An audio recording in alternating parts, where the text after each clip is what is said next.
But this bill is passed, and Kashmir is for everybody. Now anybody go and in Kashmir and buy. And this bill also being passed on a very important day, that is Infantry Day. That means yesterday. To discuss more about this bill and the repercussion, we have Siddesh Srivastav, who has a deep interest in corporate training. He's been associated with radio and also a very keen uh, critic on political scenario. So welcome to the show, Siddesh. How are you today?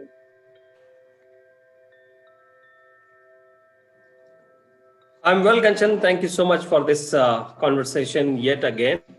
And it's so close to my heart, Kashmir, and I am yet to see it fully. How have you been? Yeah, I'm fine, wonderful. Things are okay, and I'm celebrating this particular law which is being passed by Central government because Kashmir is it remains in my heart because I passed my childhood in Kashmir, and when we see Kashmir for all, I think that gives an immense pleasure and happiness.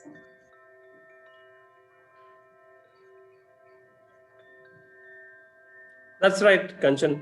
Uh, the biggest tag that has baffled me and actually it has hurt me many times is that before last year, I was not a permanent resident of the state, categorized inside the law.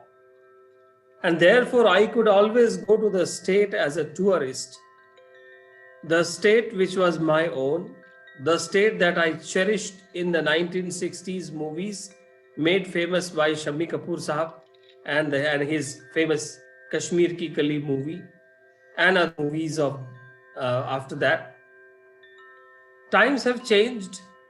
45, 50 years later, last year when it was made, Jammu and Kashmir was made as a union territory, then there was a hope that this particular tag of permanent resident of the state would go away from the section 17 of the law. So this notification which has come yesterday is runs with 111 pages. And it also applies to the farmland as well as the residential land. But I'm sure government will not allow a big bang approach, knowing the sensitivity of Kashmir and the Jammu region. And therefore, this has only paved the way for any Indian citizen to buy land and property in Jammu and Kashmir. And outsiders will now be able to purchase the urban or non-agricultural land. Contract farming will also be allowed and permitted in the agricultural land. But as we are seeing the kind of protests happening from the valley leaders, it is very disheartening. What do you say about it? I feel that is a bit disheartening, definitely, because now Kashmir is permanently part of India in terms of law and centralized law uh, and other aspect. Because this the most important amendment has been made in Jammu and Kashmir Development Act that deals with the disposal of land with the center omitting the phrase permanent resident of the state from section 17 or 17 of the law. This means people who are not permanent resident of the state can purchase land, and this kind of attitude should be celebrated by especially Kashmiris because now this is a way towards development. Many more companies will come, not only people from India, but many more companies will come, and Kashmir will see a height of development which first I feel was stagnant to shikaras and stagnant to the the the old tradition was there. Now, youth of Kashmir has lot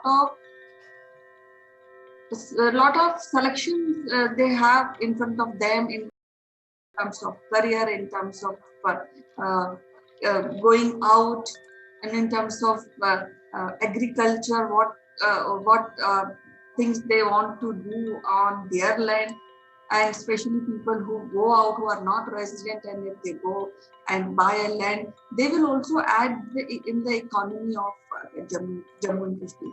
And in case people who are against this, I feel this is really disheartening.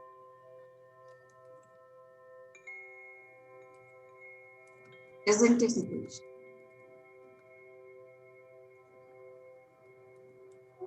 So I think, Kanchan, the changes that have applied is only applied to the Jammu and Kashmir and not the Ladakh. And that is something that makes it little more interesting.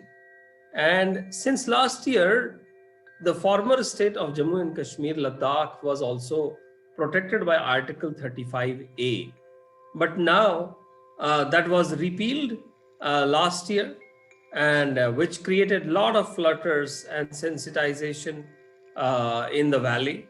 And a lot of local political leaders were put under necessary house arrest kind of situation. And and the yesterday's decision will actually make it easier for an Indian citizen to feel at home while he or she is in Kashmir.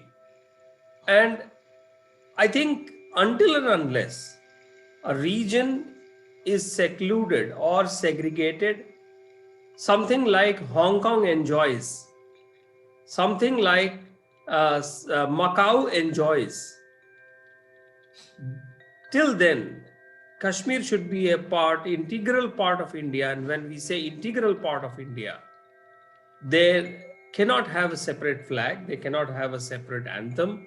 And of course, the land buying, going, staying, and should also be as homogeneous as it is by everyone else feels in every other state.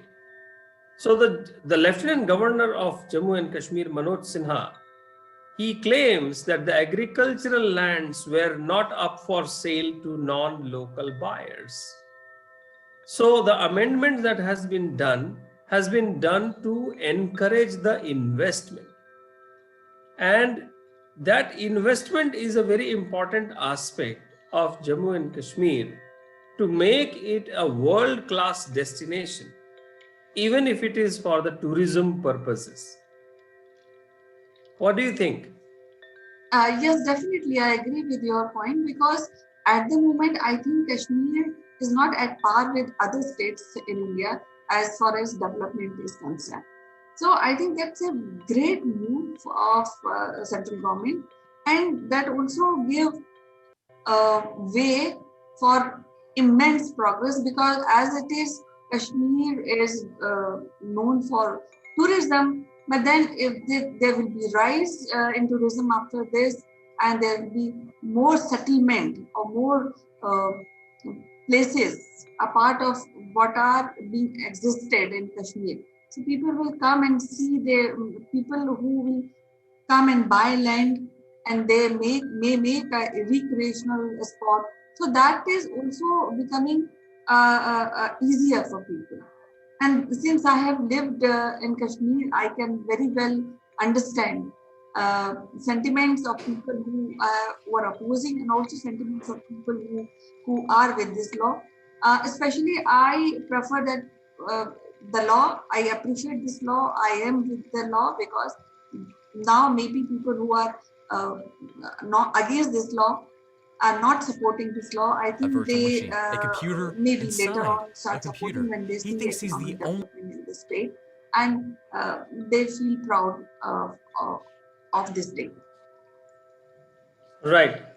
So Kanchan, there has been basically a 4 major land laws in Jammu and Kashmir, and because of these, the first 2 laws have been abolished. The last two, where it talks about the permanent resident clause, has been deleted. And therefore, I can proudly say, or we can proudly say, that we are equal citizens in Kashmir. in Jammu and Kashmir. So after eliminating the protections, the Home Ministry will push the changes that would definitely shake up the Jammu and Kashmir's largely self-sufficient rural economy. I'm not saying that it will not be shaken up. It would be shaken up. But it will also lay open the industrial and the commercial forces from outside. There will be development zones, and these development zones will bring in designated industries. So earlier, the development authorities could acquire land under the former States Land Acquisition Act, which was said that it was allotted or leased out for residential purposes to anyone who was not a permanent resident. Now land will be acquired under the central law, which has no such restrictions. They will have an industrial development corporation, and that will help building up some commercial centers related to various industries. And this corporation will manage the industrial areas and the industrial development zones. And the government is also required to keep the land at the disposal of the corporation and acquire the land under the central acquisition law. And there are strategic areas that need to be developed that will be available for development in all this. This will also allow for low cost housing, and the land will not remain in the hands of few big landlords, as has been seen. And therefore, a government will be able to push for promote public private partnership for affordable housing. There will be fast track approvals, and if this law is amended, it can be sold to any Indian citizen. So maybe we can think of our next plot of land in Gulmarg, isn't it? Yes, sure. Why not? I also want to put across this fact is that this law is being passed on Infantry Day. So in a way, it is respect is being given to soldiers and their families and people who are being affected during this war in Jammu and Kashmir in 1947 when intruders came in Kashmir.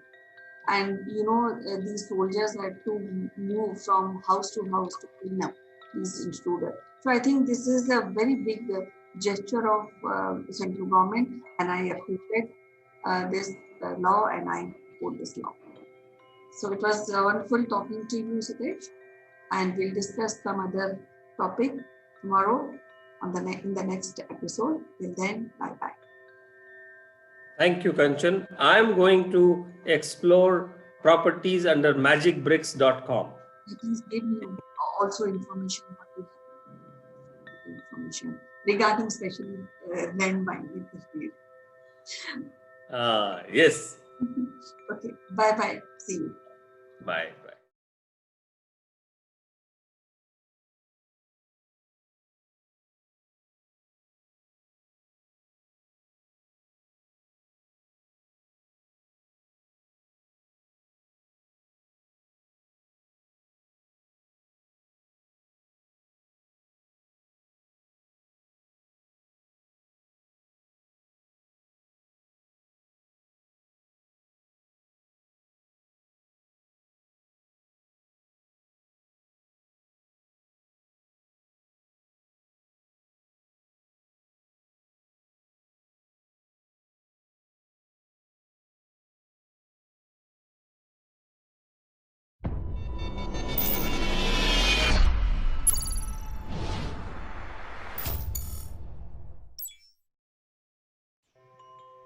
Hello friends, I'm Kanchan from Akulmach Technologies and you are welcome to Tavras.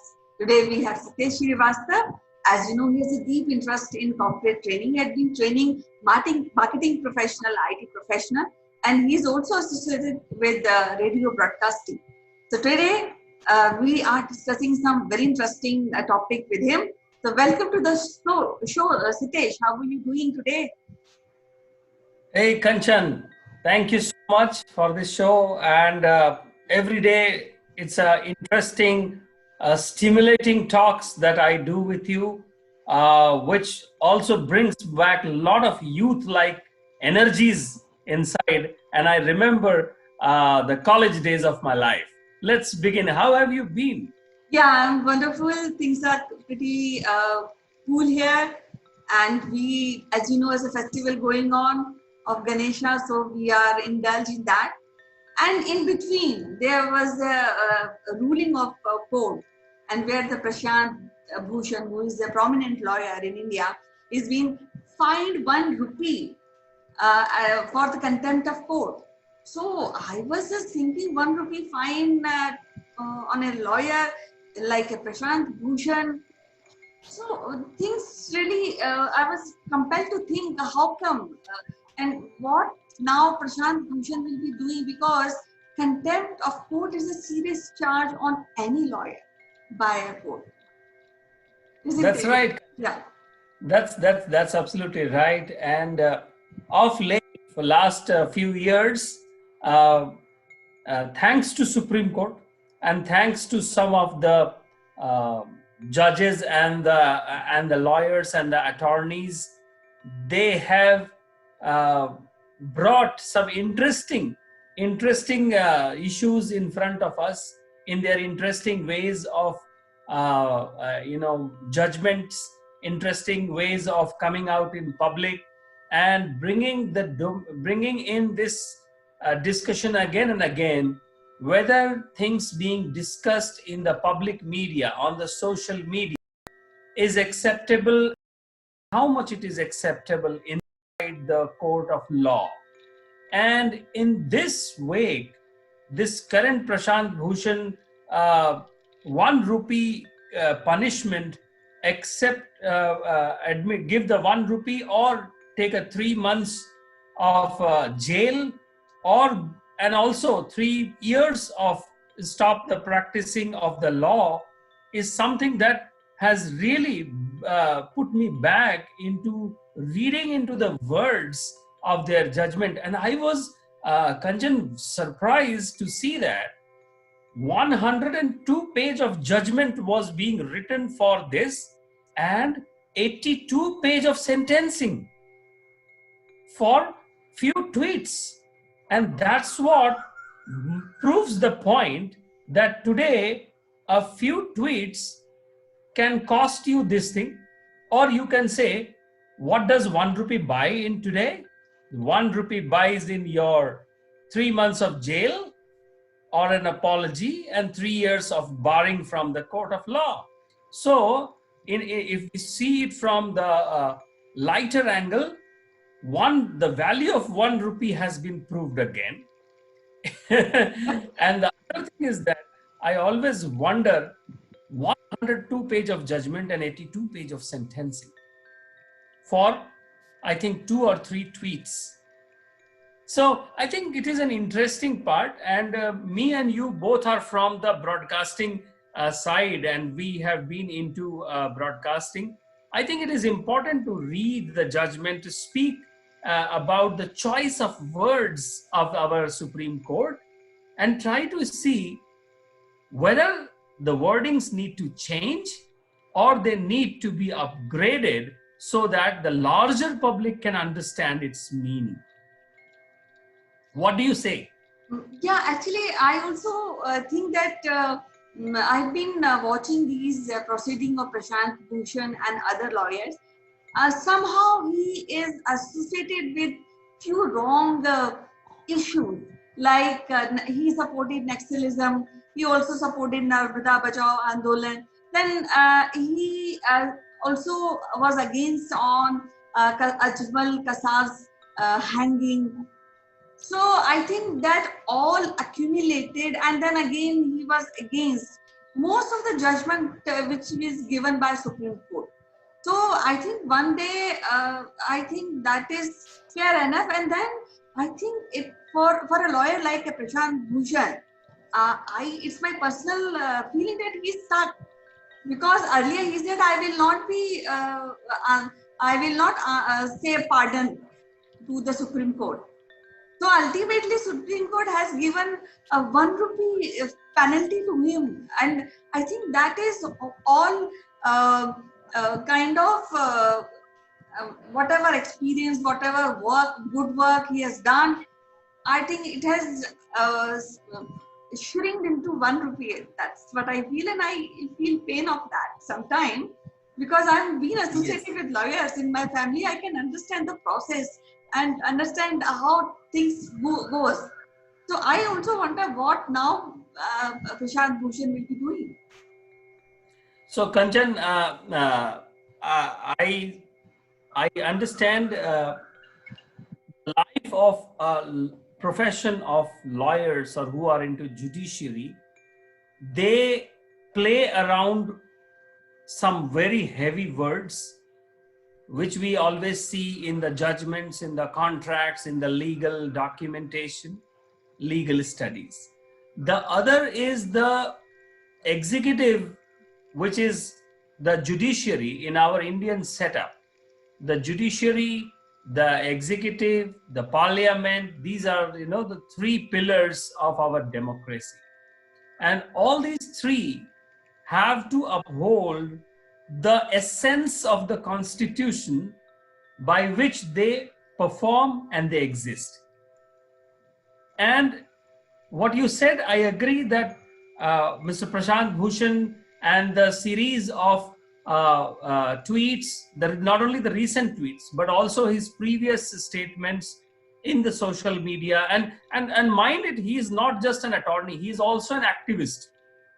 And therefore, many a times he has moved on from the judicial language to the political landscape, and it can be a very, very thin rope and very sensitive, and one sometimes doesn't know in which side the person is moving. So of course, I also believe that it is not just because of these 2 3 tweets that has been handed over, but his overall activism has been asked to exercise restraint, being the Supreme Court lawyer that he is, and from the family he belongs to. His father himself was a lawyer of his times. Uh, but it is at the same time, Kanchan, I feel couple of things.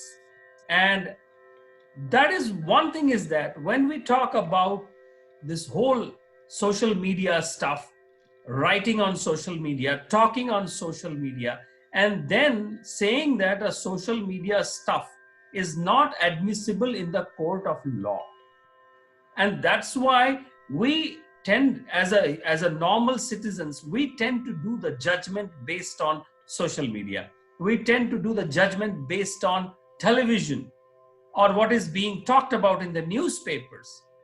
But we must also understand that judges are also citizens, and therefore they have their human nature. They are a product of the same democracy where we all function. So the question is whether they became judges first or they became citizens first. I think this is something which needs to be thought. Probably I am not a legal luminary at all, but in today's times, it is important to really think about, am I a citizen first or am I a judge first?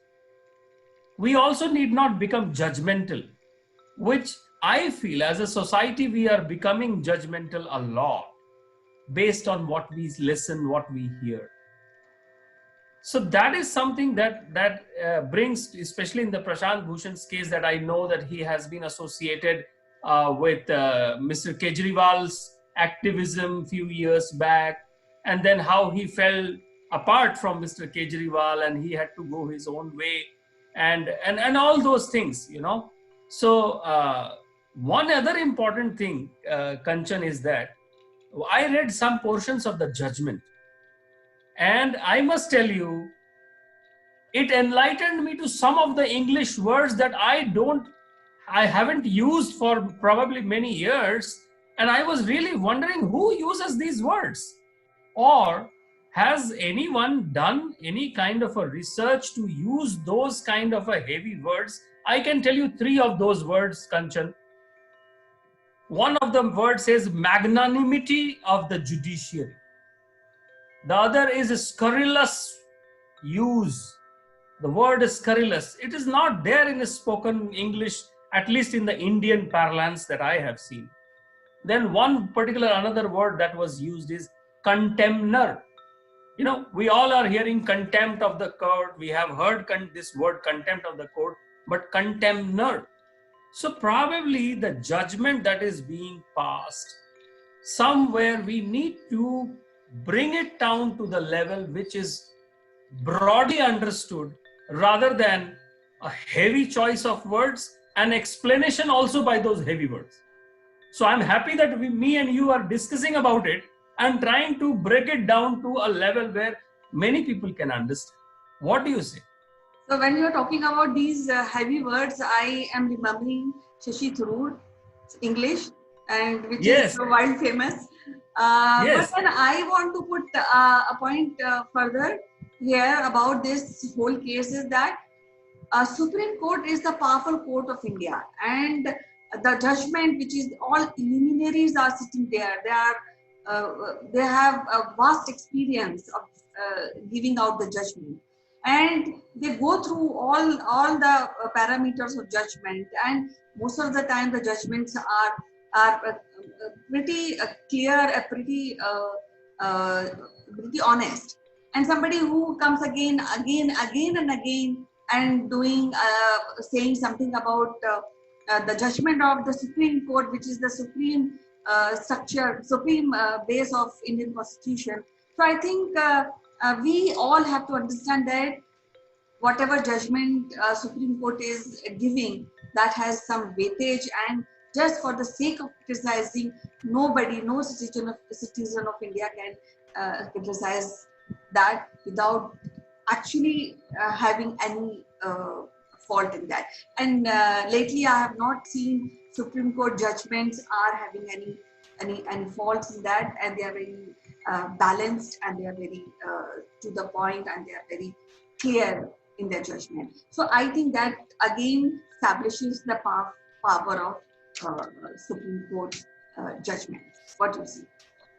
No, that absolutely, absolutely. We in a democracy, we have to say some institution and some people in those institutions is above anything else. Like in Shakespeare's drama, it is said, Julius Caesar's wife is above the law. And that has been quoted many times. And we have a long legacy of luminary lawyers in our country. Today, Prashant Bhushan, we had Ram Jethmalani, we had others as well. We have interesting stories. But the important part is that the whole judgment that was passed and the stance taken by Mr. Bhushan, and that when he retracted by paying that 1 rupee coin, and then he accepted that, he agreed to what Supreme Court said.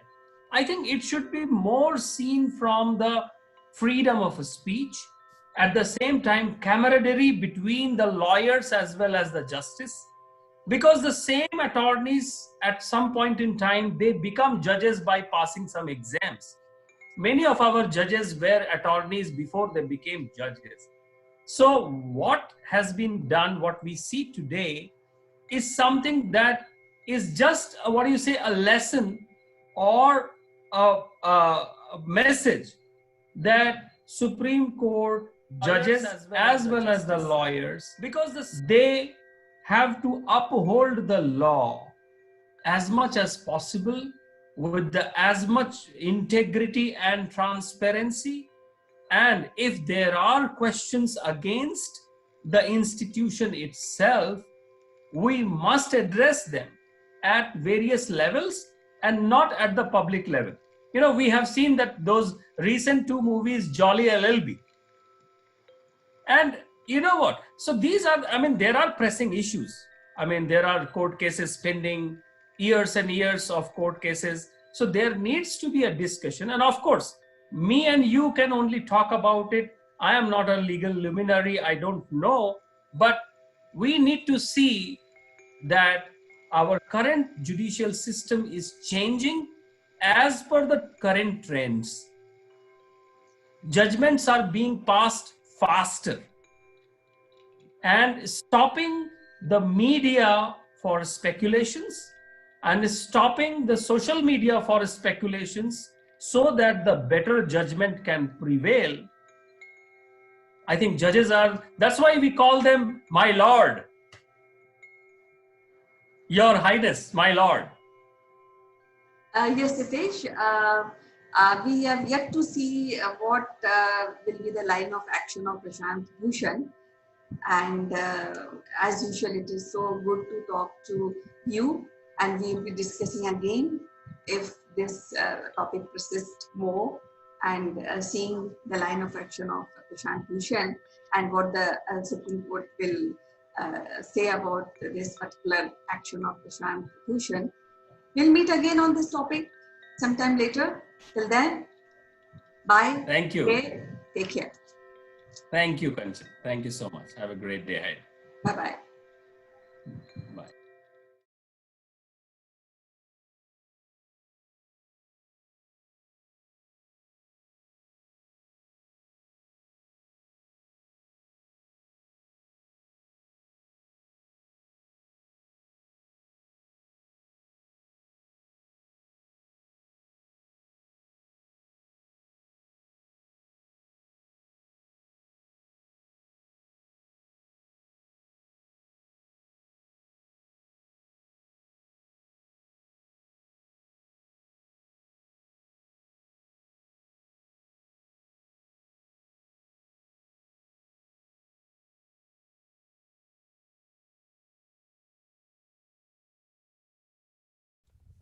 Ho ho ho ho! Merry Christmas, Neville. Ho, ho, ho, ho, ho. Merry Christmas to you, CK, and everybody out there. National Farmers Day. Have you got enough milk? We got milk, but I think there's a lot to be done. We have to treat farmers as business people. There are a lot of opportunities, and there are a lot of entrepreneurs who are waiting to leverage this opportunity. Absolutely. So it's National Farmers Day, so go talk to a farmer. You never know what you can help them with. And this discussion is coming up right now. Ho, ho, ho, ho. Merry Christmas. Merry Christmas. Merry Christmas, friends. And we know we're just 2 days away from the big day, the magical day. And today is also the Farmers' Day celebration in India. And to discuss further, let me invite my friend from UK, Mr. Naval Gun.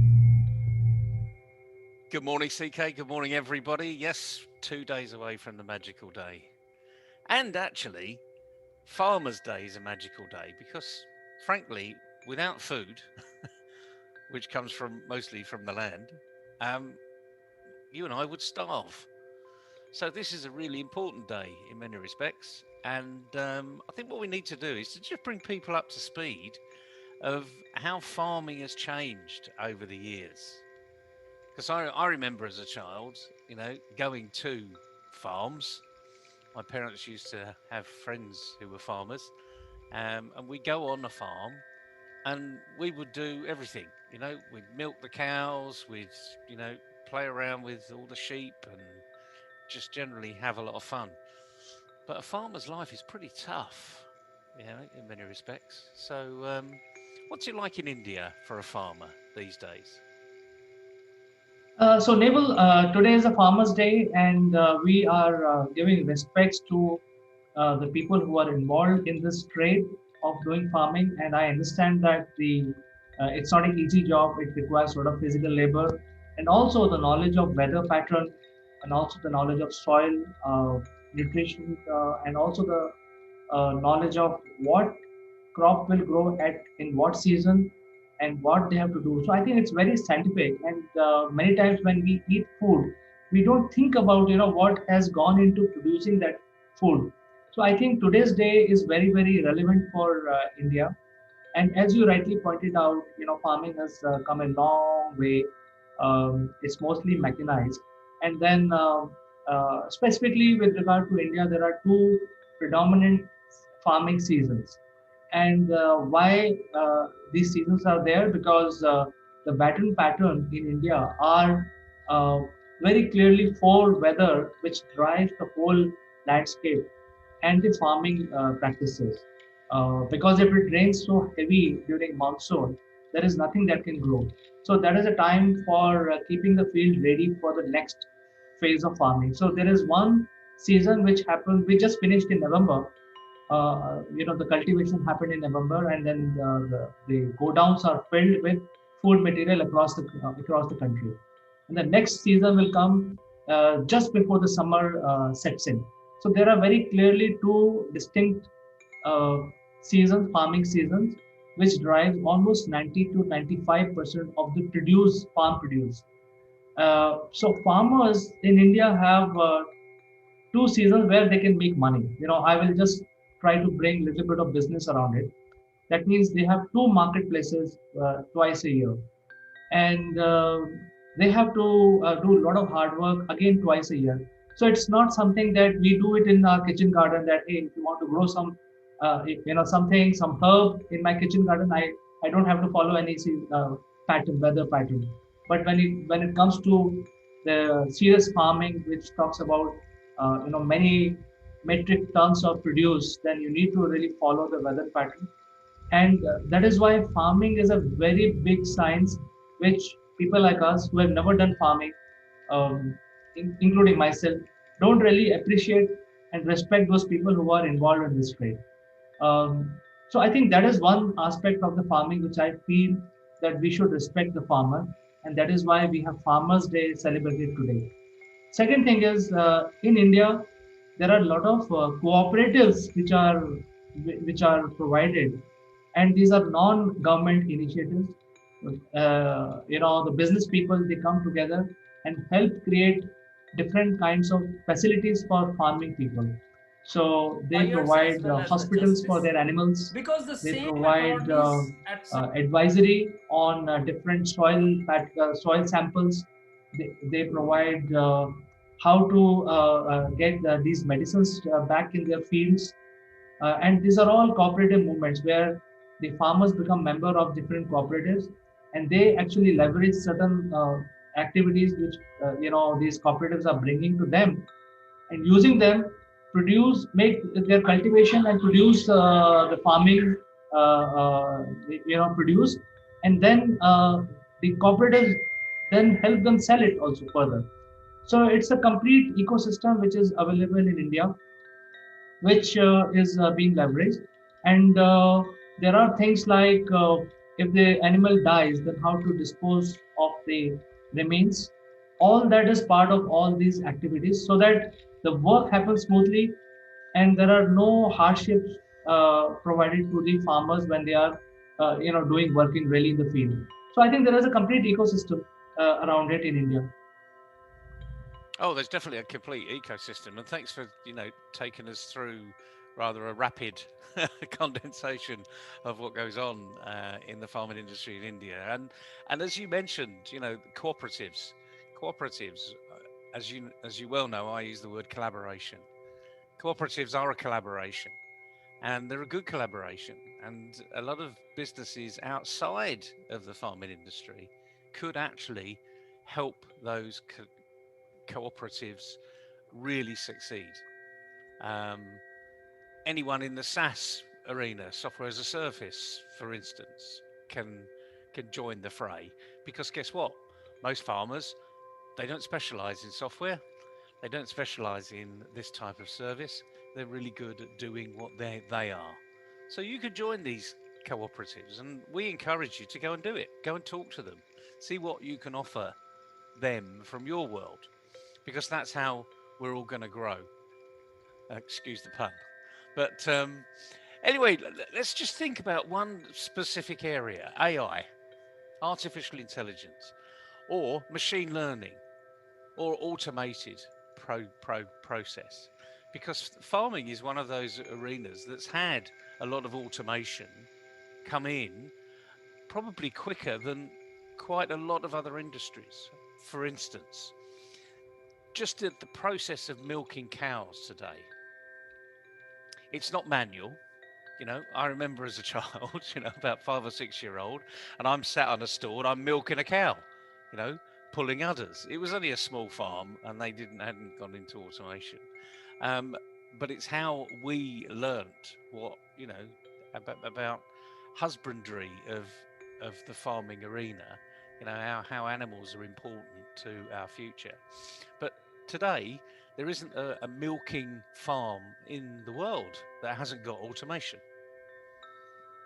You physically you go in and you see it's almost like a Ford production line. If you imagine the Model T Ford being built all those years ago on a production line, well, milk is a production line. The cow comes in, the machinery goes on its udders, and it pulls out a certain amount of milk dependent upon the cow. What I learned many years ago was that each cow doesn't produce the same amount of milk. So some cows actually are on different settings. And the farmer knows all this. And today, they don't even have to know it, because each cow is microchipped, and the microchip sets off, okay, I've now got Maisie the cow, and Maisie the cow has come into my stall, and Maisie, we're going to take exactly 4.5 pints from Maisie because she's on that particular cycle. So it's far more automated than people realize. And I wonder how many of our entrepreneurs out there have even thought about the processes that go on in this heavily automated arena. What do you think? I think India as a country has a huge potential for getting these technologies in. Um, and there are other areas also related to farming. There is one area which is related to fresh water conservation. So India has a huge population and huge landmass. At the same time, it does not have a great freshwater source. We have few rivers. We have built a lot of dams. We try to, get the water, fresh water from these rivers, which are predominantly coming from the Himalayas. But it is not sufficient. It is not sufficient. We have built channels all over the place, but that are not sufficient. So we are getting new technology on water conservation and drip irrigation from Israel, because Israel, they are the expert world leader in this area. So we're getting a lot of support from them. Similarly, in the area of AI and merging that with mobility, I think that will be a killer solution for India, because at a lower cost, a farmer will be able to use an app to control how much the drip irrigation he has to do in what section of the field, and also how much nutrients are required in the soil of a particular section of his field, so that his resources can be utilized appropriately. He does not water where there's enough moisture in the soil and look at the other area of the field. And similarly, he does not over fertilize the land where the fertilization is not required. So these are the things which a country like India would need, and I'm sure there are a lot of work happening by the Indian entrepreneurs in this area. I think the challenge we get right now is getting the sensors at a lower cost, because right now, uh, most of the sensors are manufactured out of China. Those are not very real good quality. The real good quality are being manufactured by Germany, but they are very expensive and they are far away from the reach of a common man. So I think that is where the challenge is. The software, automation, AI, dashboards are already there. With I know personally in my ecosystem, there are at least 10 to 15 companies, startups, and SMEs having these systems. The challenge they face is getting these sensors so that they can supply these to different sensors to farmers uh, at a lower cost. Yeah, as you say, we're really moved into technology in the farming industry, and I've got a couple of projects going on with a drone company where I'm a non-exec, and we're doing a lot of aerial mapping. You mentioned water. Water is a huge issue with regards to farming. In India, in monsoon, you got too much of it. and in many parts of the year you've got none of it at all. So it's that conservation issue, and it's not just having the right crop in the right place, but it's also finding out where the water sources are. And as I say, we've got two big projects going on currently using drones, because you can get to pretty inaccessible parts of your land by using a drone, if you've got a really good pilot. There's another issue: there aren't many good drone pilots out there, so calling all drone pilots, let us know who you are. Um, you've got that issue of capturing a lot of data very quickly and creating something that someone else can then use. Because in the company that I'm helping, they haven't got water specialists. They're a drone company. They're very good at what they do. They map terrains. They do a 3D modeling, and they're using sensors. And as you say, sensors are really the way to go now. Um, we use sensors all over the place, and it's not just for farming, but for COVID, for instance. We're now taking temperatures from a whole area using one little sensor in a drone. It covers a huge amount of. Imagine a cylinder being formed around a drone. It's not quite a cylinder because it's almost like a cone. So you have a drone here, and in a conal area, you're actually measuring the temperature, which is absolutely fascinating. The amount of capability that we built into all of these very small sensors is just phenomenal.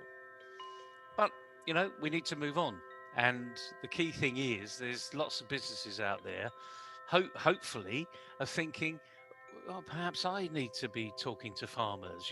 Perhaps I need to be, finding out what their problems are, because we've got some solutions that we can't use anywhere else, and maybe they've got a problem. But like anything else, CK, there's no point in creating a great solution if you haven't got a problem. I remember many years ago, there's a program on the TV called Dragon's Den in the UK. It's got various different names around the world, but fundamentally what you have is 4 or 5 money people, that are sat in front of you, and you're pitching to them, and it's all televised. So it's done for entertainment, really.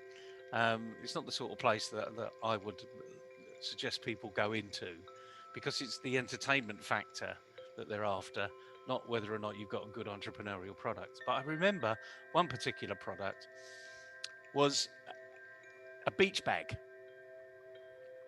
And when you got to the beach, it rolled out as a towel. And I'll never forget what one entrepreneur said. One of the dragons said, they said, so what you've invented is a beach towel in a beach bag. And they said, yes, fundamentally, that's what we've done. He said, well, I've got a beach bag and I've got lots of different beach towels. So why would I buy yours? Which means when I roll out my beach bag, I haven't got a beach bag. So if I want to go, somewhere else, and I want to take my beach bag with me, I've got to take my towel. My simple point here is, don't create a solution until you find a problem. If there's a big problem in the world, and believe you me, there's lots of problems in farming that they'd love to solve, but they're thinking as farmers, they're thinking of what they've currently done. Don't get me wrong, they're probably quite well advanced. So they're thinking in an advanced way, but they're perhaps not thinking the way you think in your industry. I've spent a lot of my career working in oil and gas, and you wouldn't be surprised, but many people are surprised about what we as a management team would look at elsewhere and bring it into the oil industry, because we'd never seen it before. Some of the most simplest things in different industries that they take for granted, that I would sit there and look at it and go, wow, we could do this and this and this where we are, which was a real leap of faith in our industry. But for them, it was common sense. So the message I think today is, being National Farmers Day, think about what you could do for the farming industry, but find out what their problems are first. And how do you do that? Have a conversation with a farmer or someone that works in the sector and ask them, what are your problems? So, Naval, I think you made a fantastic point of identifying what is the problem, and I think the entrepreneurs need a problem to solve. I think that is where the entrepreneurship is, based at. So, there is another issue with the farmers in India specifically, is that they have to now take the next leap. It's not only the technology available to them at a very, very lower cost, they also need to find advanced ways to sell their produce. So there is a requirement for, some sort of e-market, so that they can sell their produce directly from their farm, and they don't have to carry the truckload of produce into some central location and then try to sell their produce on in an exchange.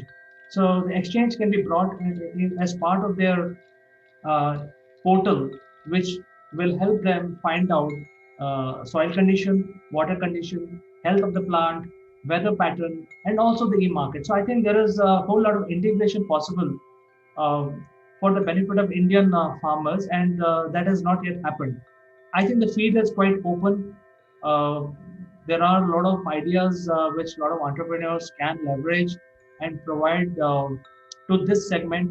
And as you rightly pointed out, Naval, and I'm very thankful to you for saying that we have to treat farmer as a businessman, because we have not treated them as a businessman so far. So we talk about their problem, but nobody goes and talk to them. So I think the first step would be to go and find out what they need. I think at this juncture we can end our discussion. There are many things to discuss, but I think we will celebrate Farmers Day, and after 2 days there is going to be Christmas, the magical day. So I wish you once again a very happy Christmas. A very happy Christmas to you. And don't forget, farmers are real people. Go and talk to them. You've probably got something that can really help them, but only if you have the conversation. And they're not going to come to you because they don't know you. They don't even know what you do. But at least you've got the advantage. You know what they do. Or do you? We'll see. It's great talking with you, CK. Have a fantastic day. Thank you, Neville, and we will catch up tomorrow again. Bye bye. Cheerio.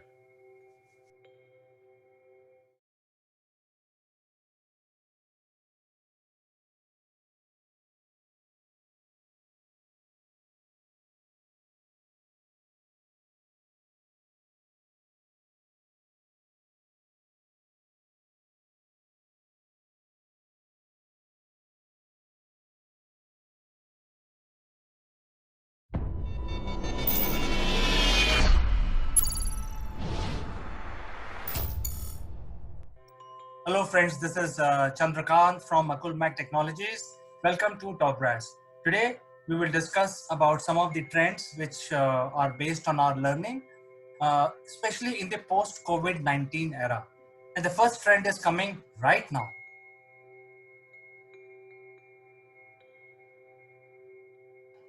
COVID pandemic is probably the most serious issue that the global or the world has seen in last 100 years, and that is why it is very very relevant for a leadership emergence of this leadership to happen on various scales, and especially large countries like India, US, China, and so on. So there is a very strong leadership that has emerged, and these leadership are basically creating a mass movement in their own respective countries. And important thing is these leaders are also collaborating with each other so that the global pandemic can be handled, can be tackled, and the entire global economy can come out of this. So I think the trend, number one trend, is that the emergence of very strong leadership that has come out among people. and there are a lot of followers for these people, so that together as one humanity we fight this pandemic.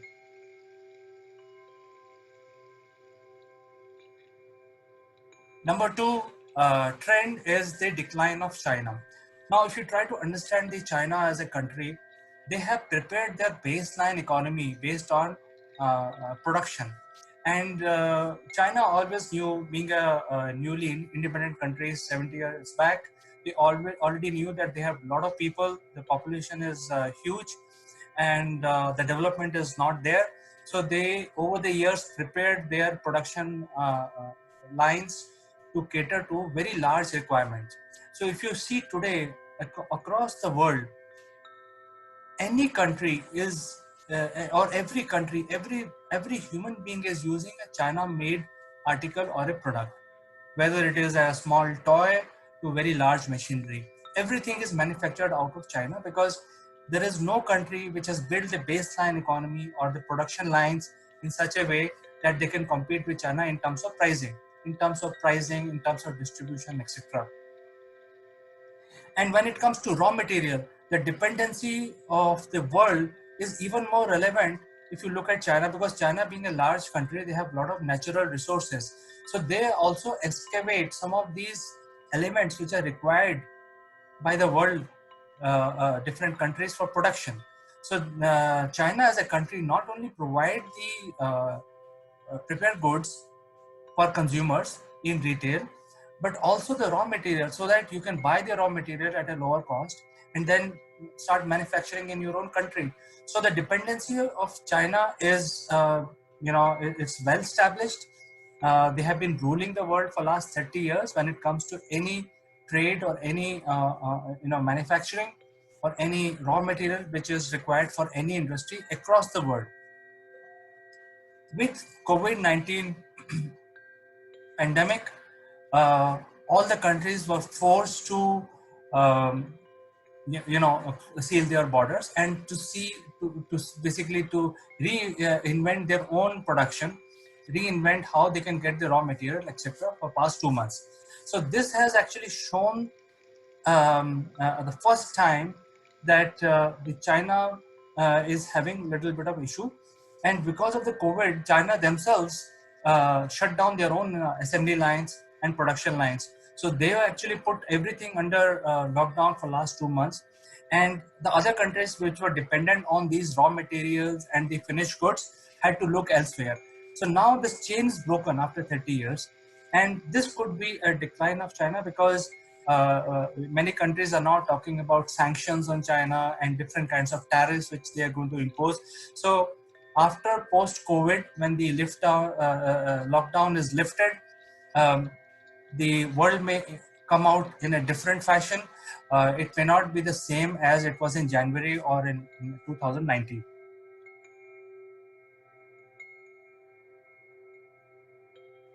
Number three trends, dear friend, is the era of localization or deglobalization, which essentially means that now the borders are sealed.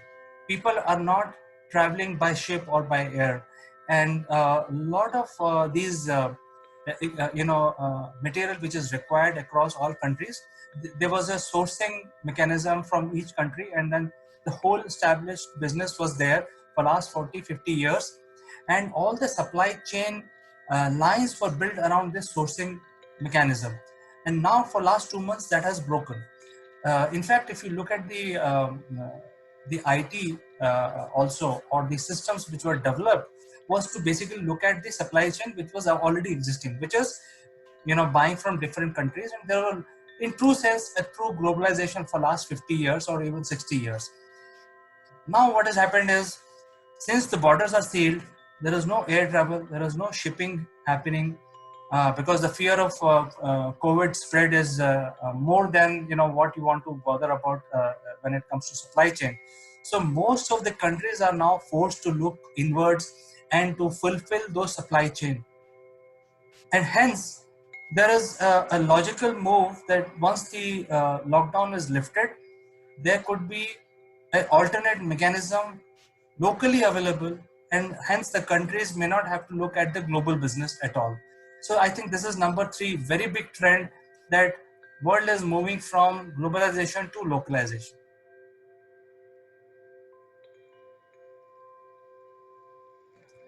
Number 4 trend is just-in-time concept. And since the supply chain was very well established, there were a lot of systems and there was a lot of processes which were very well established for last 50 to 60 years.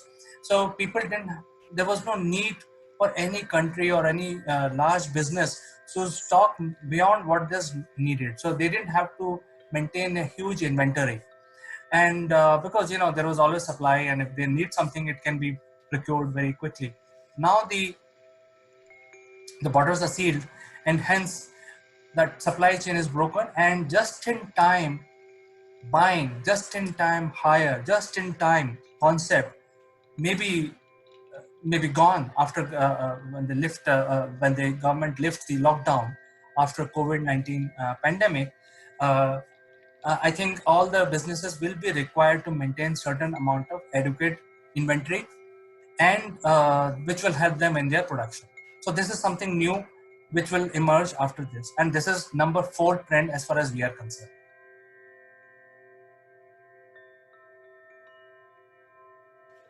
Number 5 is the emergence of distributed workforce. All these while, even during the Second World War, even before that, the whole measure of the industry was really measured at by considering how many people are working for them, what is their infrastructure, what is their capital investment, and so on and so forth. So now after COVID, that infrastructure is not required, and businesses across the world have seen that if they keep the workforce distributed, it may be less risky, and it could be a good risk mitigation method. So the emergence of work from home as a concept has come up in a big way, and also the distributed workforce. That means you don't have to set up a huge factory or a huge setup in one location, like Boeing has a huge factory in one location. Instead, this business can spread out and then control and properly implement risk mitigation, because all regions may not be affected equally in case there is a pandemic like this in future again. So I think the emergence of distributed force has come up in a big way, and it will become even more stronger after the lockdown is lifted.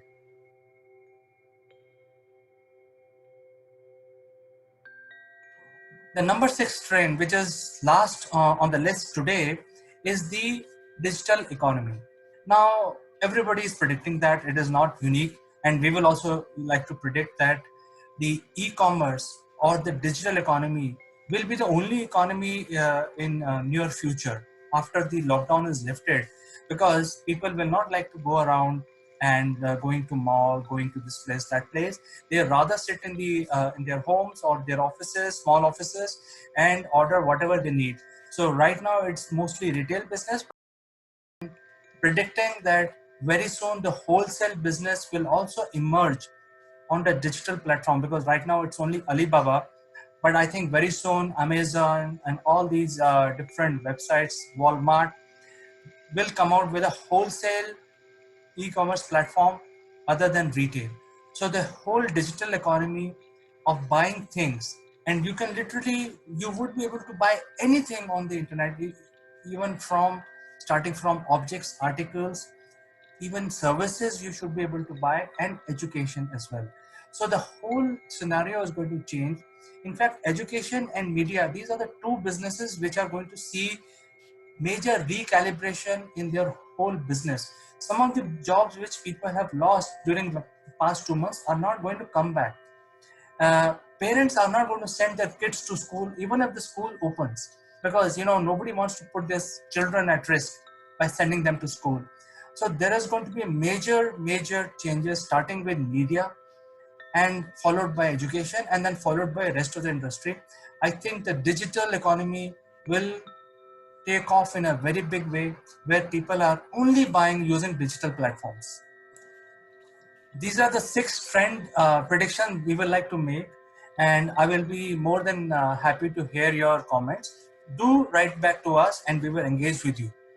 See you next time. Until then, bye-bye.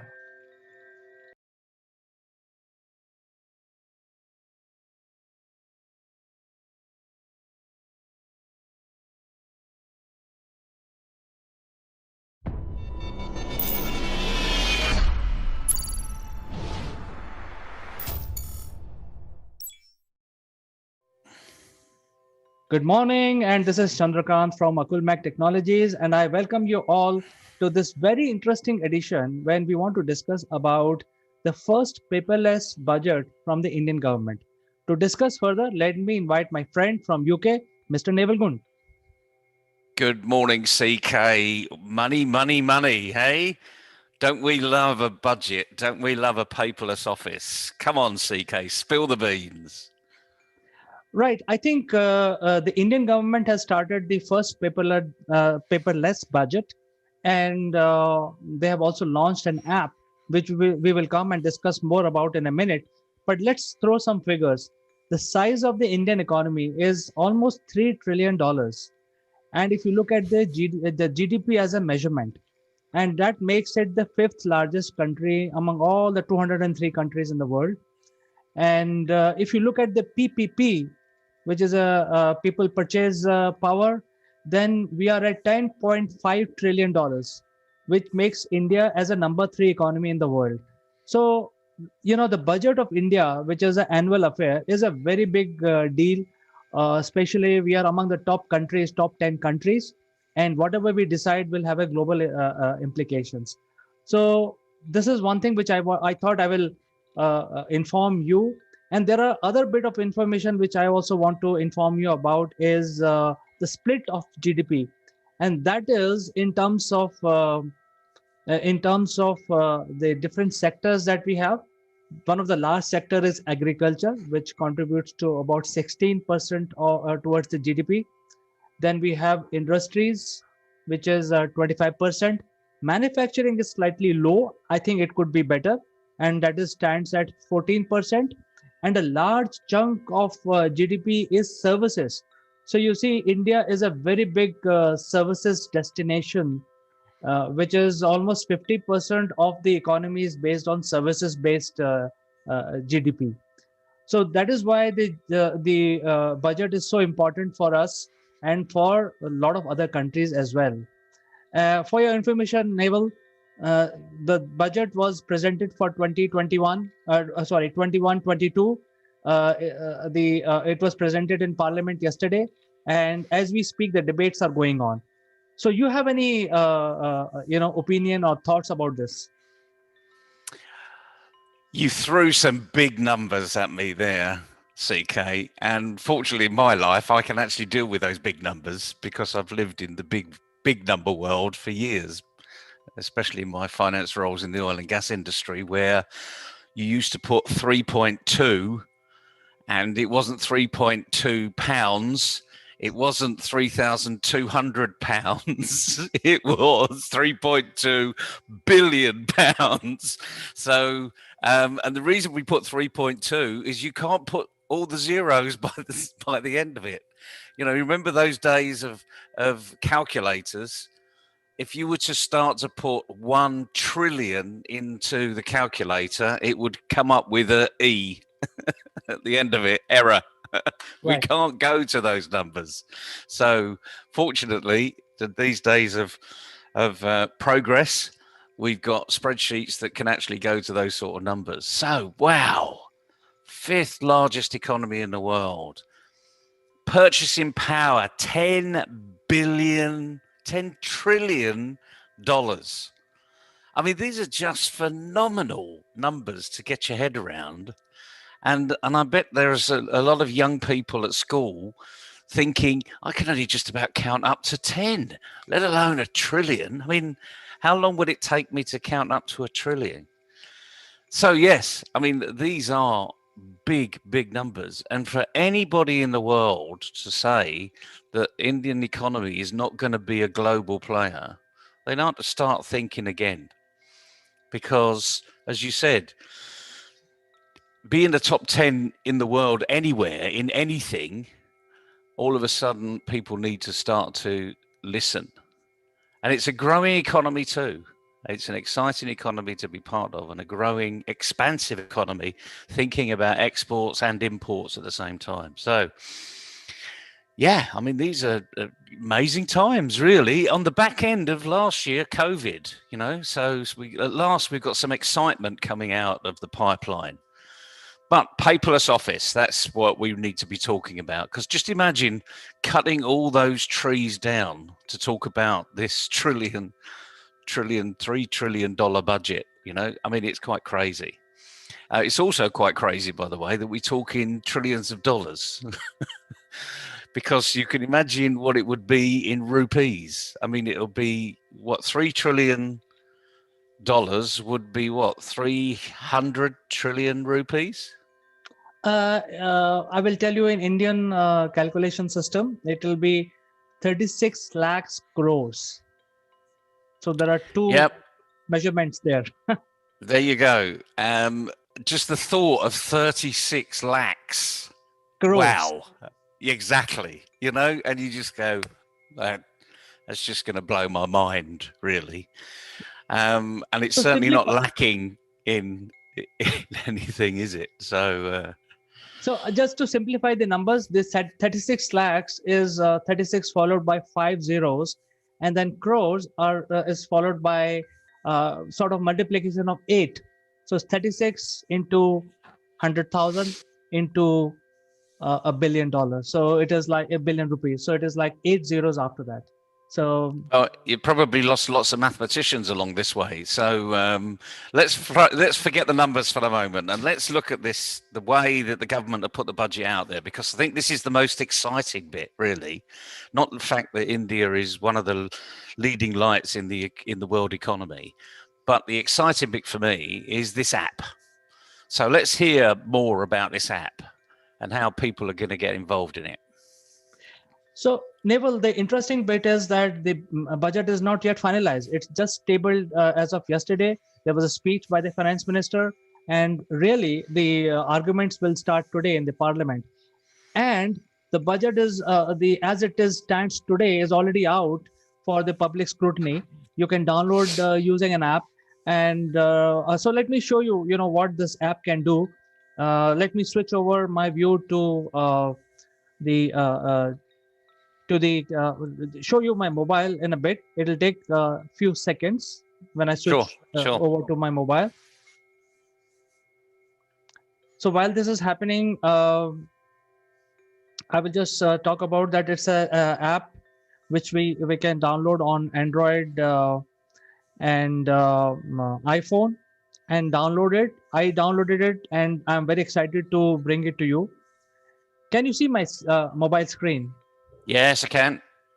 Now we're seeing into your. This is CK's home screens. This is what he uses, everybody. So have a quick look in here. This is an insight into CK's mind.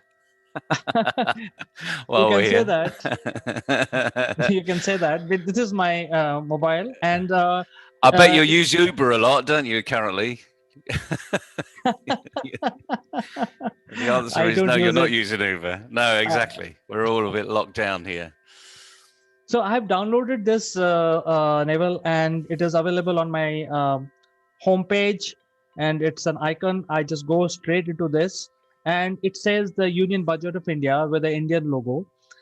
And I just enter this app, and then it starts. So it's so simple, earlier, if you had to access budget, it was a humongous exercise. You need to find an expert who can take you there to that page, to that para. But here you can just download it in your mobile and review it. You can see how the government planned it, and after the arguments and approval from the parliament, lower house and upper house, and finally the president, you will know exactly how this budget has shaped up from the current situation to after a few days from now. So as you can see that you can choose multiple languages, and since this is the first time, there are only two languages here, which is English and Hindi. So I'll go ahead with English, and then there are certain things here. Let me go to the speech. So what was the presented here was also recorded, and the text of that is available in the form of PDF. So this is a speech of the finance minister as of yesterday, and the entire speech is here. Somebody missed it. Somebody wants to do a little bit analysis of what she talked about. any confusion, because when it comes to the press, there is always some confusion. So you can correct your perception by reading the speech. It was a 6 hour long session yesterday, and it was a high level presentation on the budget. So this speech contains all of that. And then if you want to look at a glance, then you can click on this first tile, which will take you to at a glance what is covered. And surprisingly, this is a PDF which is in Hindi language. Probably, can we read Hindi, Neville? No, but the point is, it was a couple of observations. Really simple screen to manipulate. Once you click on it, it does what it says. It actually tells you budget at a glance. It's going to be a budget at a glance. The full statement. And it's great because, as you say, one of the key things that we struggle with around the world is getting really good communication. So this is typical of what a communication expert would say, straight from the horse's mouth. There's no middleman. You're actually seeing it as it's presented, which I think is the best way round, really. And then you can go and read in the newspapers people interpretation, and you can go onto Twitter and all the social media platforms, and you can listen to interpretation. But I just absolutely love this. I think this is really the way forward. I'm sure this has taken an awful lot for anybody to do, let alone a government. And I think we've got some real simplicity here. So what's your thoughts, CK? Absolutely. Yeah, and since this is available on my in my hand, in my mobile, I have freedom to search whatever you want. And as you can see, the search bar is very prominent. You can search on what you're looking for. And then it also, by nature of the app, it gives you different tiles so that you don't waste time searching for things which you're not necessarily looking for. So things like expenditure profile, where the money of the government will be spent. You can straight away click on that, and you can find out what is what is the state expenditure, what is the general expenditure, and so on and so forth. So if you want to do really do research on this, you can actually go and drill down this document, or you can download the complete document, which is also attached here at the top.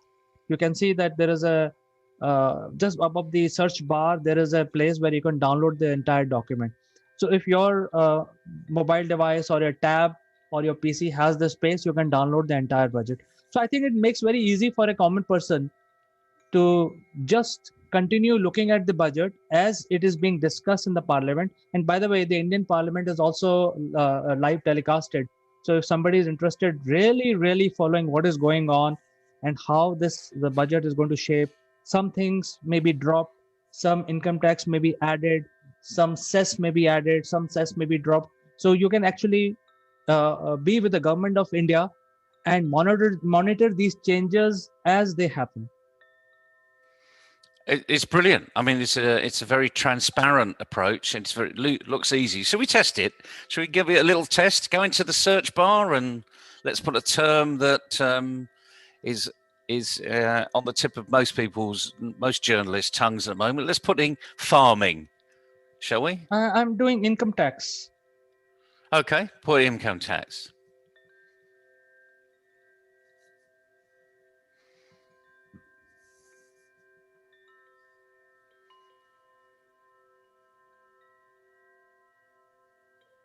Nothing is happening. Okay, let's go with farming, your first choice. You're going to need to spell it properly. There we go, farming.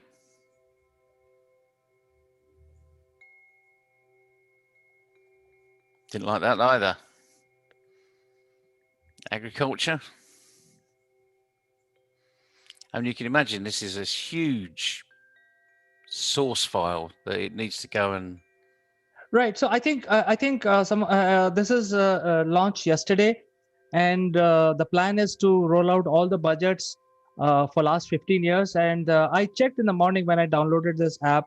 Right now, it is showing me only one of the year, which is current year.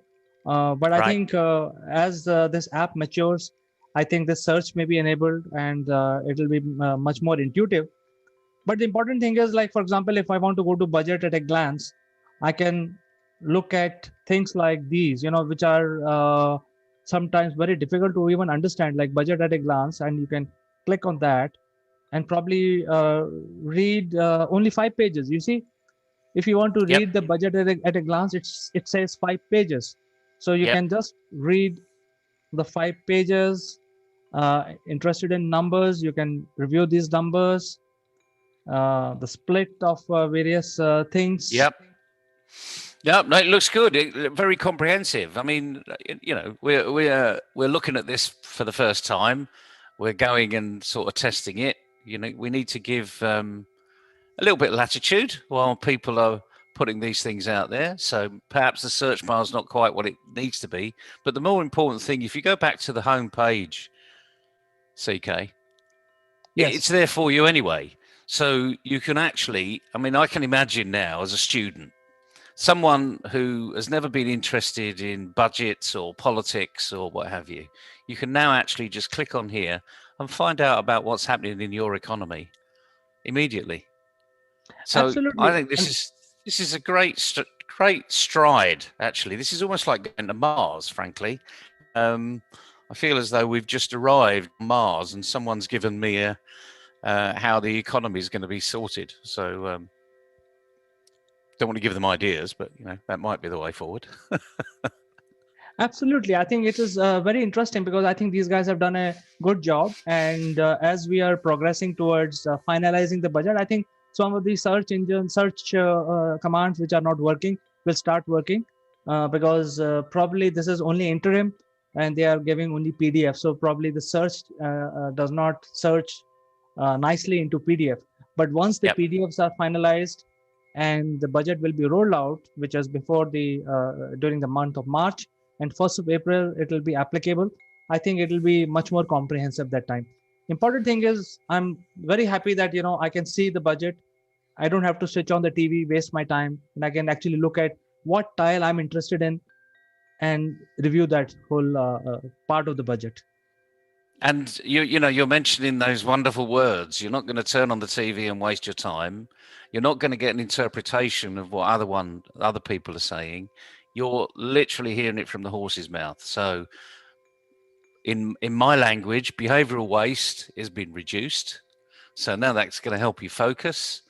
And it might just get other people that are not necessarily interested in government budgets, but it might help people get to the bottom of what's happening in their country. I think this is a superhuman effort by the people involved. The thought has come from any government around the world, frankly, is definitely a huge leap. I mean, it's the sort of thing you expect in a big corporate organization. Not in a government body. As we know, public bodies tend to be quite slow in moving, but I think this is setting the tone for the rest of the world, frankly. So I wonder who's going to be next. Yes, I think it is a big deal because the level of transparency this government is showing is remarkable.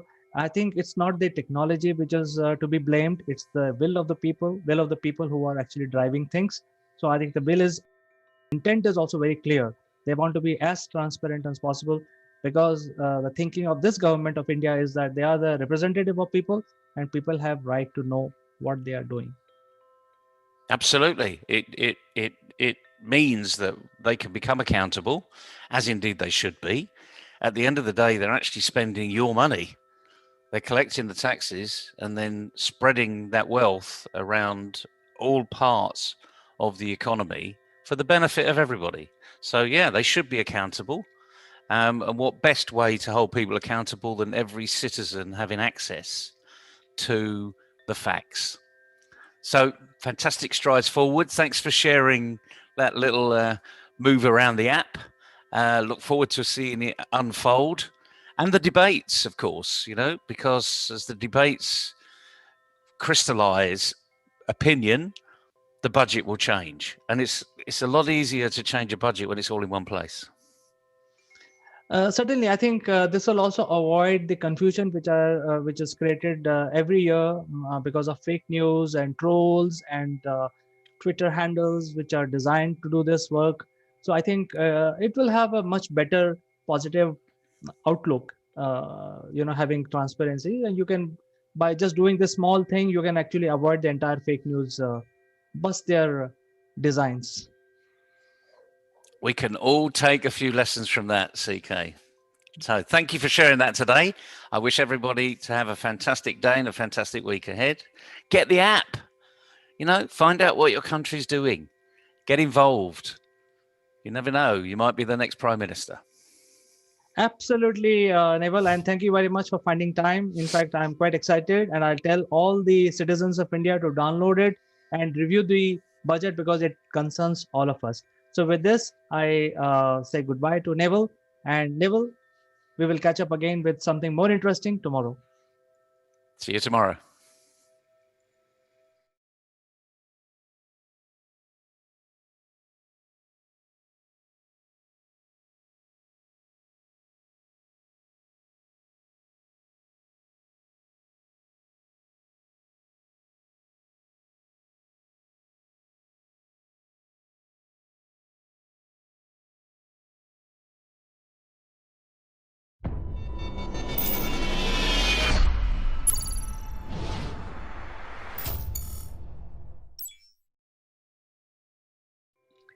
Hello, friends. I'm Kanchan from Akulmach Technologies, and you are welcome to our show, Great Kings of India. Today, we have eminent historian, Mrs. Binda Paranjpe, who is working in Banaras Hindu University. So, welcome to the show, Binda ji. How are you today? Great. Binda ji, we have discussed Chalukya King Pulkesh in our last episode. And today we are discussing about Kalyani Chalukya, who were much later than Pulkeshan. And it is said that Vikramaditya, the king about whom we will be discussing today, so who displayed a great military he was a great military general. He displayed great military skills. So we'll be discussing, and I would like to know more about this great king of India. Sure. As you have already connected it with the name of the dynasty, the Badami Chalukyas. And these Chalukyas from Kalyani, they also trace their origin from the Badami Chalukyas. So they're linked, they're connected. But the exact link is not yet established. So it is the eulogy of the kings that connects them to the earlier rulers who were the empire builders of this southern part of India. Now, this Chalukyan king Vikramaditya VI, because as you know that this name is very popular in ancient India. Many rulers, either they were having their first name as Vikramaditya, or they took the title Vikramaditya as a special title to show that the military strength and valor in them. So they used to call them, because Vikramaditya means those who are like sons in the victory in the war. So, very radiant kind of career. And Vikramaditya VI of the Chalukyan dynasty, I think the name Vikramaditya suits him very well if we see his military career. So to begin with, we can say that how did he become a king? Like we have seen about many other rulers of ancient India, even Vikramaditya VI had a little problem in becoming the paramount ruler of that dynasty. It did not come to him very easily. He had to fight against the other claimants, and then he could acquire the throne. He could do that because of very important two reasons. One, certainly he had the dynastic lineage, so he was one of the very prospective claimants to the throne. But other, when he was a prince, he had started his military career. And he had proved his skill, his commandership. And because of that, there must have been a lot of generals who were in support of this king, because they had seen that he is a very powerful, mighty, he has all the potential to become the heir to this great kingdom. So before he could become the king, he already had definitely some military strength on his side. And that's how he became the king. Now, after becoming the king, the condition of this Deccan was quite volatile, because Rashtrakutas had declined, and on the decline of the Rashtrakutas, the Chalukyas, this Kalyani Chalukyas had emerged. But Rashtrakutas were not completely finished. So obviously some of the aspirant heirs were also trying to regain their lost position. Then on the western side, and we have seen that western side of India is very, very significant because of the international trade. So Kadambas were there. And on the western side of Karnataka, just adjacent to the kingdom of Kalyani, the Hoysalas were there. On the eastern side, as we have already seen earlier when we talked about the legacy of Pulakeshin, the Vengi Chalukyas were there, who were towards the mouth of Godavari. And again, a very significant land geographical location because of the eastern sea. On the southern side, a very powerful kingdom of the Cholas were there. And one of the mightiest rulers of the Chola kingdom, Kulotunga Chola, was contemporary of Vikramaditya. On the northern side, the Paramaras had emerged as a very powerful kingdom. So for Vikramaditya, it was not very easy to maintain his superiority in Deccan, hold all the vast territory under control. But something very interesting is that all this turmoil was put to an end right at the beginning of his career. Okay. And that shows how powerful he was. Yes, and I think he led a successful military campaign as far as modern Bihar and Bengal. So I would like to ask you, what is the impact of this particular king in southern military, or how good he was a general? As I agree that he has been facing a lot of powerful empires at his time, which was surrounded his empire. But then, what is the impact of all this military and political campaign of Vikramaditya during that point of time? Yeah, I mean, see, there are two ways in which the kings, they managed these um, constant tensions which were there on different boundaries of the kingdom. Sometimes it used to be by the direct military attack. Sometimes by having some kind of a collaboration with some other powers who are on your side. And then singling out a particular enemy and attack. Now, this kind of policy he used while he was fighting against the Cholas, or even partly against the Pandyas. Then there is another way that is more of diplomacy. So you develop some friendly alliances, you develop some family relations. We can see in case of Vikramaditya, he had taken queens from so many kingdoms surrounding his own seat of power. Now that certainly must have been for these kinds of political alliances, because in ancient India, this was a standard practice that when a political alliance is met with, then that was consolidated further by having the marital relation. So if we see the queens of Vikramaditya and different locations from there had come to the uh, kingdom of Vikramaditya or to the royal palace of Vikramaditya, we know that he must have been a very good negotiator. And that's how, this is one of the rarest cases in ancient India that a ruler could rule for a very long time, almost half a century. Really, Right. we do not have much examples of similar kind in ancient India, Right. because the political situation was always Mhm. so uh, troublesome. Right. Different kingdoms were emerging, and any ambitious ruler, what they used to do is that they used to form alliances with the maybe some weaker rulers, maybe some rulers who are on their side because of the family relation, and then used to try to acquire maximum land under their one Mm. umbrella, one control. Right. Vikramaditya succeeded in maintaining it for 50 years. Right. And that definitely shows that for all these years, it must not have been only through the military power. It's not possible. No Yes. king can keep fighting for 50 Yes. years. Right. So fights was one part of it, military conquest was one part of it, but diplomacy must have been very, very effective. Yes.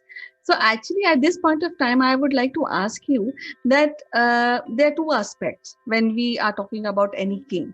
One is one a successful king has to be great general, like we see about Harshvardhan, or we see Bindusar or Ashoka for that matter.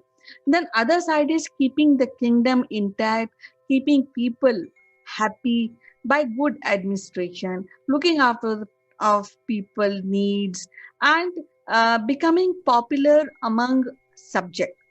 So on these parameter, how you would rate Vikramaditya 6 of this Chalukya dynasty? A very good question.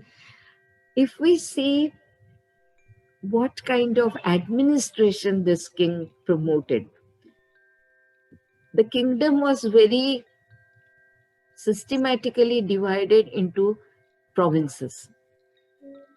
And something which is very interesting for ancient India, and especially these days when we are talking about the feminist history, when we are talking about the role of women in different historical periods, I think Vikramaditya's period is one of the best periods that we can quote for ancient India, because many of his queens were given the responsibility of different provinces of his kingdom. Now, Mhm. that is something so worth paying attention to.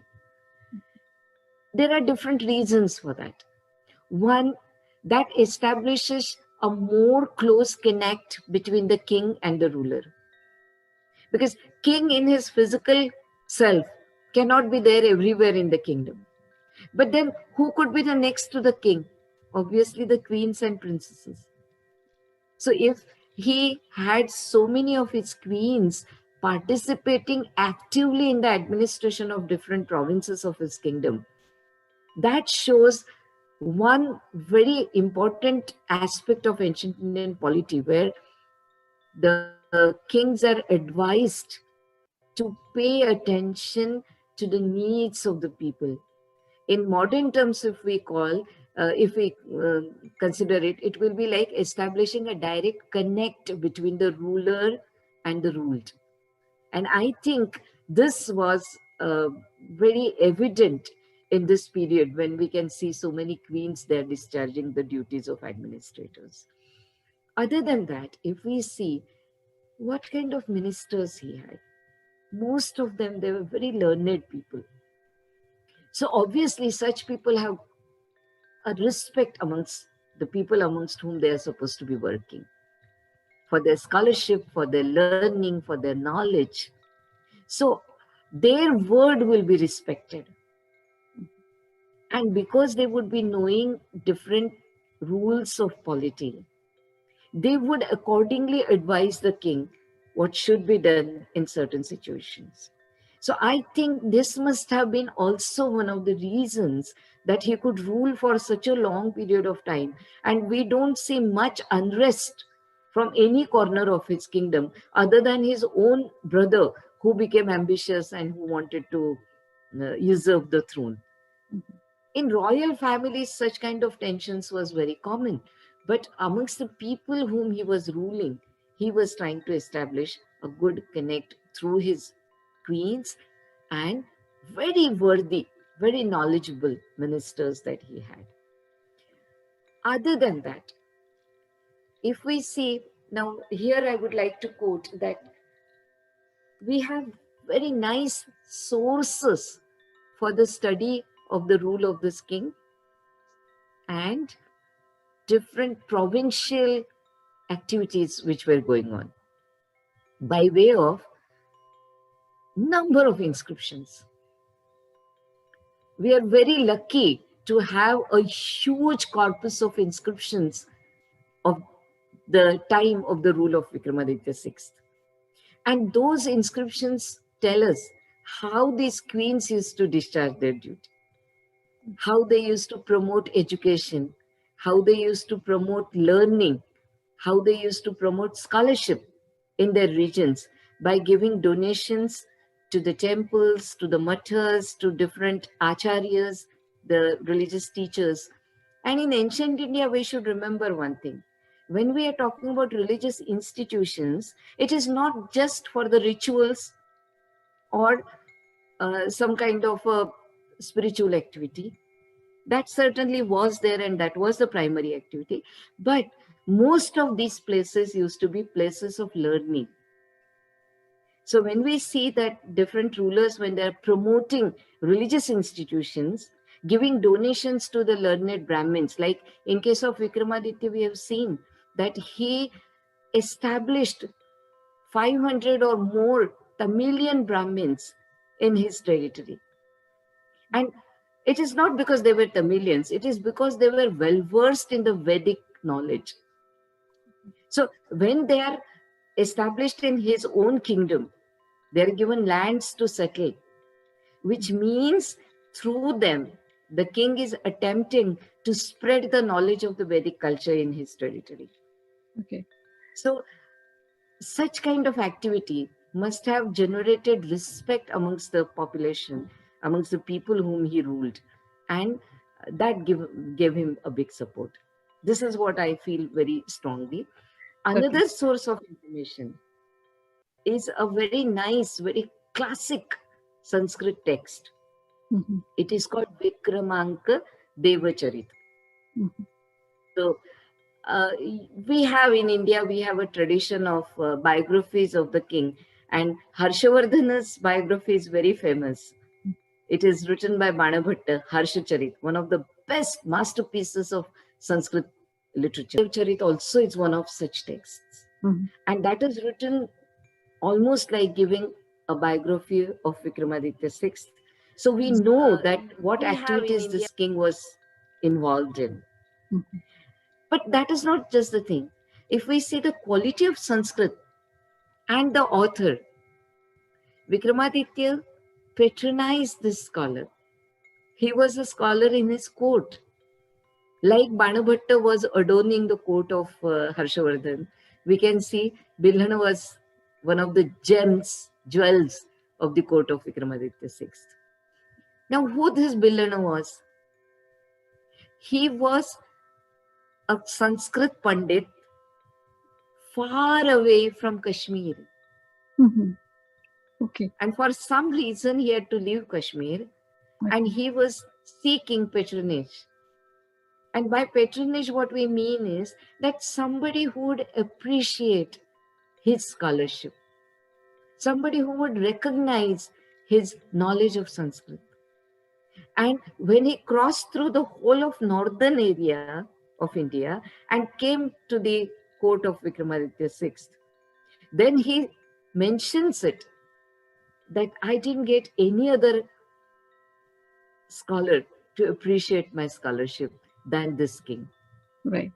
And So it also was the actually, yeah, actually it was so great to know that we have a king who believe in women right, who is feminist, and it's it gives a lot of boost to like somebody who really think about in these lines actually. Now, with the discussion which our viewers has come to know that he was a great general, he was also able administrator, and he created that kind of atmosphere in the kingdom, and he ruled maybe half a century or maybe few years more. Now, it's very important. And the Tamil country in which Vikramaditya was trying to penetrate into and have his conquest on the southern side, though he did not succeed much, and Tungabhadra river became the uh, boundary between these two mighty kingdoms, the kingdom of the Cholas and kingdom of Vikramaditya VI. But see the diplomacy, that beyond the Tamil country is Singaladesh, that is Sri Lanka. And a king from the Deccan is establishing a friendly relation with him. So I think this kind of a diplomatic vision that this king has shown is very important. And that also can be seen as a legacy. Right. Because we also have got future kings who were constantly trying to establish contacts with the Southeast Asian islands. So I think Vikramaditya VI can be seen as one of the links in these kinds of connection of India and the spread of Indian culture beyond the frontiers of India, and Indians having very close association with Southeast Asia. In the field of scholarship, as I was telling you, one certainly is Billanu, but otherwise also he himself was well versed in poetics. In fact, we get a very interesting detail about his learning, what the king himself had learned. He was a very learned person. He had learned scripts, he had learned Sanskrit language, he had learned poetics, and obviously, because he was a prince, he must have got the training into statecraft also. But this is very interesting that he was well versed in reading and writing, because he was well versed in scripts. Now, such kind of data we don't get very often in ancient India. So that can be seen as one of the very important uh, ideal of a king that was followed, that the king being a learned person. In his court, there was another scholar. His name was Vigyaneshwar. And he wrote a commentary called Mitakshara on one of the Smritis, Yagyavalkya Smriti. Now, what is the importance of this? Because Smriti literature, that is the source for law for Indians. Do's and don'ts, privileges and duties of people in different walks of life. Kings, ministers, queens, prince, ordinary people, people of different, like the Kshatriyas will be there, Vaishyas will be there, traders will be there, craftsmen will be there, for all of them. And now look, the king is promoting a scholar to write a commentary. Now, why the commentaries are written? Usually the commentaries are written because there are a lot of legal codes which need to be restated for the times in which those rules are to be applied. Now that also shows the vision of the king, that he is promoting this activity. Vigyaneshwar was his court scholar, and he was writing a text on Yagyavalkya Smriti, Mitakshara. And to tell you further, that today, I mean, when in the British period, when Indians had to form their own laws, Mitakshara was also taken as one of the most important sources, and especially in issues related to women. So that is. Secondly, his building activities. We have got number of towns which came up during this period, and Vikramaditya himself was responsible for making these cities grow. And what we call as present Bijapur, that was Vijayanagar, that was established as a new township by Vikramaditya. Kalyani was one of the most famous town of the period. Vigyaneshwar talks about it, that no capital like Kalyani, no ruler like Vikramaditya exists in contemporary India. That's what boastfully he talks about his patron. But to a large extent, it is true. He constructed reservoirs of water, one of the most important activity for the welfare of the people. Of course, temples were constructed, forts were constructed. So, a lot of construction activity that took place. And that has remained even till today. We can see many of the temples, many of these structures, even today. So we can say that this is a ruler who has contributed so immensely in so many ways to Indian culture. Yes, when you mentioned that he encouraged to do a commentary or write a commentary of the state proceeding. So that is quite amazing. It is something like proceedings of parliament on daily basis, which is being written. So it's quite amazing, and it is so wonderful to know about this particular king. And I think many people may not be knowing the contribution of Vikramaditya the sixth, who is from Kalyani Chalukya dynasty. So it was so lovely to really listen about Can this. I add just two, three more things Yes, because they are yes, very yes. significant for our viewers? In ancient India, we had different calendar reckonings, and some rulers, they had the reckoning in their name. So we have got Chalukya Vikram era also, and that continued as you were talking about the legacy. The Mhm. era is a very important legacy Right. because the calendar reckoning in the name of that king. Oh, Or he also created feeding houses, like on the banks of Tungabhadra. To a temple, he gave donation for feeding to the people, the river farers there. Or his queen was assisting him in the capital city where the king himself is administering.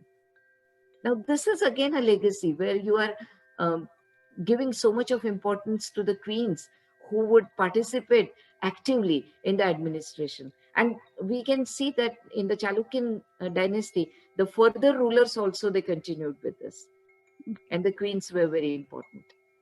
okay. So it was so So wonderful to I think talk to you, there's a Bindaji, and to know the finer points of the personality and the administration of and about the great general Vikramaditya, the sixth of six. Chalukya, Kalani Chalukya dynasty. So we'll meet again with some other profile of a great king of India in our next episode. Till then, bye bye. Take care. Bye bye. Namaste.